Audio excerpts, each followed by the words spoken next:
Selamat bergabung kembali teman-teman netizen atau warganet yang merupakan pecinta, penggemar, dan juga penggila olahraga sepak bola pada umumnya, khususnya sepak bola Indonesia. Di konten kedua dari channel YouTube Bola Bung Binder hari ini, saya ingin membahas sisa 2 pertandingan dari babak perempat final Piala Menpora tahun 2021 first match, yaitu pertandingan antara Persib Bandung versus Persebaya Surabaya, second match yaitu pertandingan antara PS Sleman versus Bali United. Ya, kita tahu bahwa sisa 4 tim ini juga mengandalkan beberapa pemain muda saat mereka berlaga di Piala Menpora tahun 2021, khususnya Persebaya Surabaya yang mengandalkan begitu banyak pemain muda. Bahkan Coach Aji Santoso lebih mempercayai para pemain muda sebagian besar untuk menjadi starter daripada beberapa pemain senior yang memang berada di skuad Persebaya Surabaya. Dan juga ada beberapa pemain baru yang juga menarik perhatian kita semua. Salah satunya adalah Adi Setiawan. And from Persib Bandung juga ada banyak pemain muda yang tentunya juga menarik perhatian kita. Salah satunya bagi saya adalah pemain asing, yakni Farshad Nur. Saya juga belum tahu ya apakah dia nanti akan dipermanenkan atau tidak kontraknya agar dia bisa bermain di Liga. Tapi ya kabarnya yang memang saya ikuti bahwa ini adalah momen agar Farshad Nur ini bisa membuktikan kualitasnya. Dan memang Persib Bandung butuh pemain di tengah untuk menjadi penyeimbang antara membantu serangan dan juga kita tahu berada di lini tengah untuk menguasai area tersebut, karena Omid Nazari tidak akan menjadi pemain dari Persib Bandung musim ini atau tidak akan menjadi bagian dari skuad Persib Bandung yang akan nantinya berlaga di Liga 1. Dari PS Sleman kita tahu juga mereka punya begitu banyak pemain baru, sebagian besar adalah pemain-pemain yang berpengalaman. Bali United juga sama, kita tahu begitu banyak pemain berpengalaman di sana.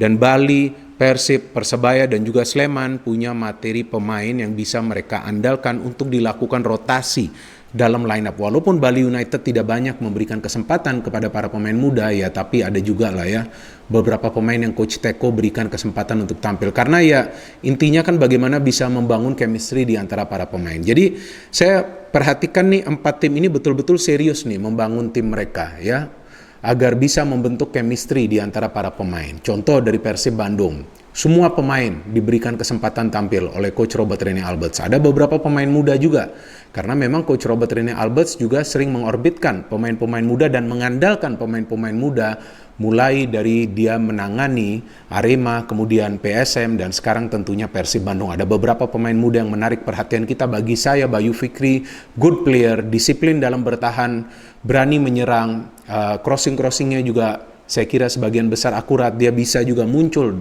di dalam pertahanan tim lawan untuk memberikan tekanan. Jadi sangat penting bagi seorang fullback untuk melakukan serangan secara hati-hati, tapi kemudian dia kembali ke posisinya untuk bertahan. Dari Persebaya Surabaya juga kita tahu ya, ada pemain-pemain muda yang memang diandalkan. Salah satunya yang menarik perhatian saya justru adalah Rizky Ridho. Oke, dia memang mendapatkan kartu merah, tapi secara permainan saya melihat pemain ini bermain disiplin dan ya dia pantas lah ya menjadi starter atau pemain inti di Persebaya Surabaya nantinya pada saat Persebaya akan bermain di Liga 1. Tapi itu semua tentunya adalah keputusan dari Coach Aji Santoso. Aji Santoso juga kita kenal adalah pelatih yang sering mengandalkan pemain-pemain muda dan juga mengorbitkan pemain-pemain muda. Bahkan di Persela juga dia melakukan hal yang serupa. Jadi memang tidak mengejutkan bahwa Coach Aji Santoso lebih memilih pemain-pemain muda yang menjadi starter. Di PS Sleman kita tahu Coach Dejan masih mencari nih ya, bagaimana nih para pemain ini bisa menjalin chemistry yang baik pada saat memang mereka bertahan, melakukan serangan.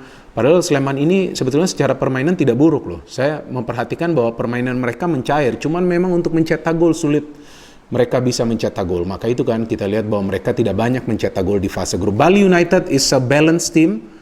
Mereka bisa menyerang, mereka bisa bertahan sama baiknya, dan kita lihat bahwa pressure play dari Bali United adalah salah satu yang terbaik di antara tim-tim di Piala Menpora tahun 2021. Artinya pada saat mereka memberikan pressure, sulit bagi para pemain tim lawan untuk melakukan kreativitas ya, creative play. Selain itu Persib juga mengandalkan high pressure. Selain itu PSM Makassar juga mengandalkan high pressure, teman-teman. Jadi saya kira sisa 2 pertandingan ini akan sulit ya untuk bisa kita prediksi siapa nih kira-kira sih yang akan menang. Tapi first match dulu nih yang perlu kita fokuskan ya, Persib versus Persebaya Surabaya. So for Persib dan juga Persebaya Surabaya, saya kira bagi kedua pelatih bahwa prestasi bukanlah menjadi target utama dari Piala Menpora tahun 2021. Teman-teman kan juga bisa perhatikan, Coach Robert Rene Alberts memberikan semua pemain peluang untuk tampil. Bahkan dalam 3 pertandingan, penjaga gawang yang menjadi starter tuh selalu berbeda-beda. Oke, memang mereka selalu kemasukan gol, tapi it's fine ya. Mereka juga banyak melakukan penyelamatan dan juga di defense juga sering ada perubahan.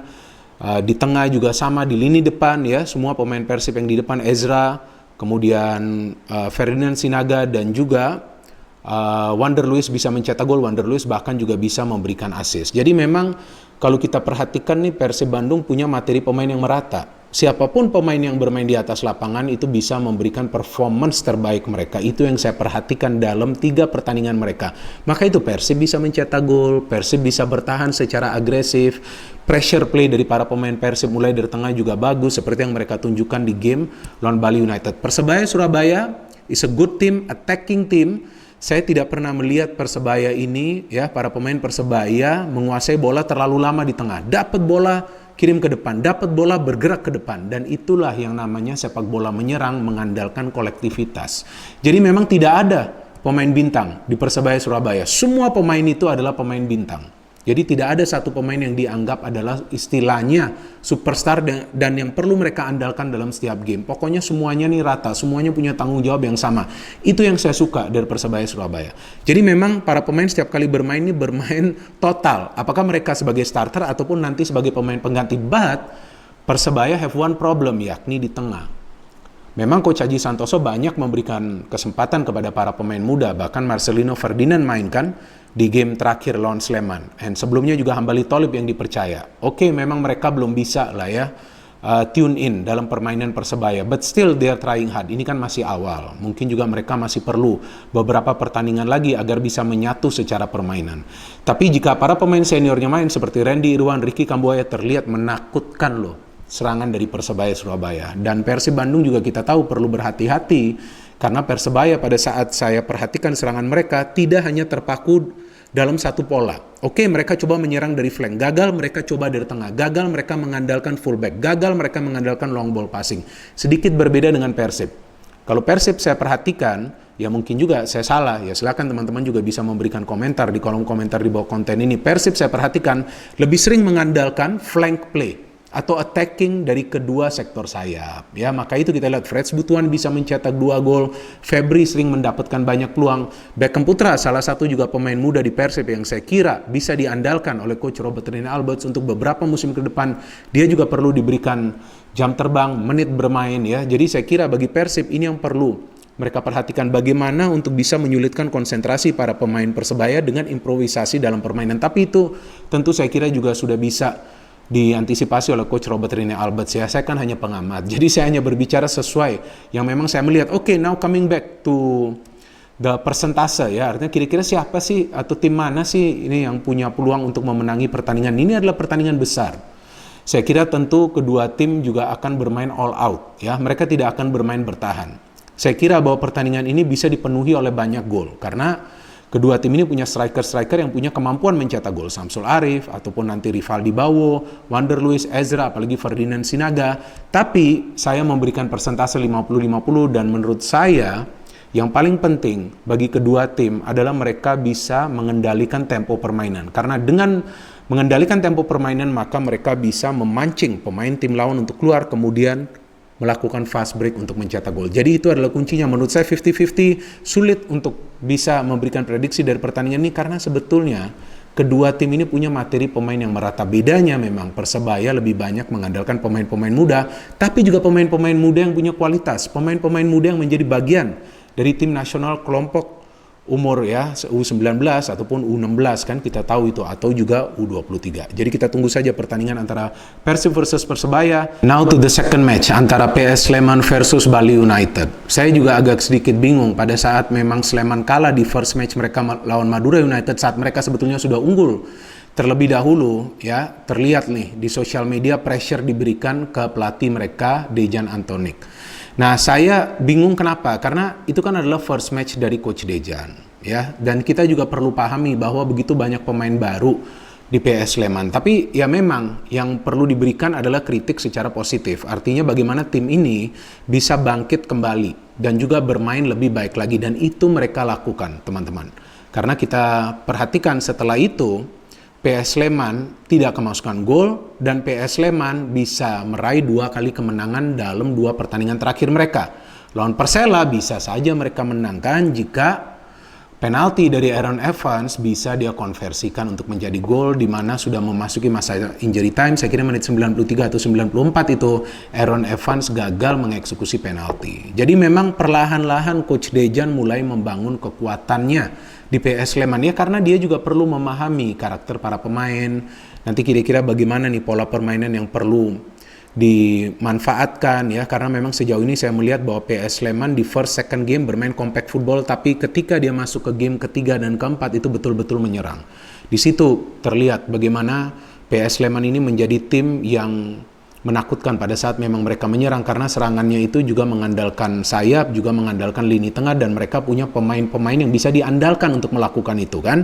Kita tahu ada Kim Jeffrey, ada Irfan Bagdim, ada Irfan Jaya, kemudian ada pemain asing di sana juga Nico Veles, di belakang ada Aaron Evans. So, sebetulnya materi pemain dari Sleman ini bagus. Tinggal nanti Coach Dejan bisa menyatukan mereka secara permainan, dan itu tentunya butuh waktu. Jadi ya kalau first match mereka kalah, ya saya kira itu bukan sesuatu bukan merupakan sebuah kemunduran, karena sama juga kan dengan tim-tim lain yang kalah di first match tapi terus kemudian mereka bisa bangkit. Persija, di mana akhirnya Persija menjadi juara grup, sama juga kan Sleman akhirnya menjadi juara grup. Lawan Persebaya betul, memang kita melihat bahwa mereka mencetak gol dari penalti, di mana memang saya juga tidak bisa melihat angle yang tepat apakah itu pelanggaran atau tidak, but still mereka bisa menang, dan still mereka menyulitkan Persebaya di defense mereka sendiri, walaupun Persebaya juga banyak melakukan rotasi di line up. And from Bali United, ya saya kira kita juga tidak perlu meragukan lagi ya, Coach Teko sudah sukses bersama Persija, sukses lagi bersama Bali United, dan dia punya pemain-pemain yang syarat berpengalaman, pemain lokal dan juga pemain asing dan juga pemain naturalisasi yang memang bisa diandalkan.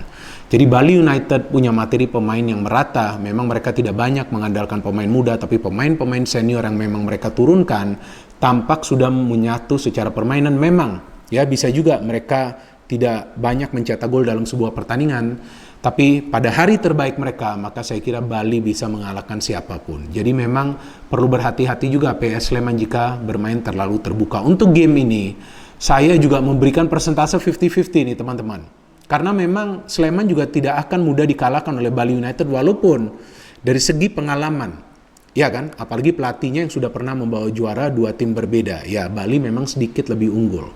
Tapi ya saya kira Sleman ini tidak akan mau kalah di game terakhir ini, dan saya juga tidak akan terkejut jika Coach Dejan kembali mengandalkan compact football. Sangat sulit loh untuk membongkar compact football. Bali seperti biasa kita tahu akan bermain dengan collective play, menyerang dan pressing. Ya kok pressing ya. Jadi itu merupakan salah satu ciri khas permainan dari Bali United. Press terus. Itu yang Teko juga lakukan kan pada saat dia melatih di Persija, sehingga Persija juga bisa menjadi juara saat itu Liga 1 tahun 2018. Betul kan? 2019 adalah Bali.